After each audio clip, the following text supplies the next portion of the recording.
Champagne's a very reliable drink. It's generally always delicious and pretty consistent, and this is due to some strict laws within the Champagne region itself, as well as closely held traditions within houses. And no house demonstrates this better than Bollinger. Founded in 1829, Bollinger religiously follows a so-called charter of ethics and quality, kind of like a list of rules to prevent corner cutting. This continues the ethos of the iconic Madame Lily Bollinger, who took over the house in 1941.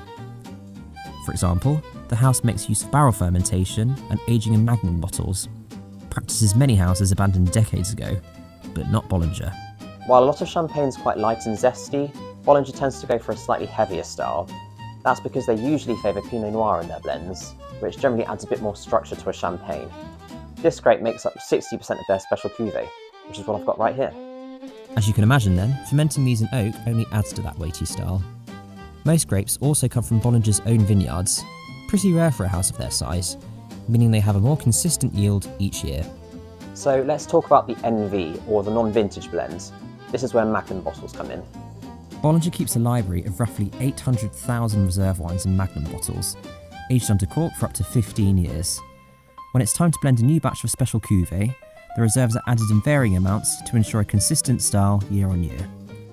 This essentially means that you're drinking the same champagne as back in the 1900s. As Madame Bollinger famously said in 1961, she only drank it when she was happy, sad, hungry or thirsty. So, basically all the time.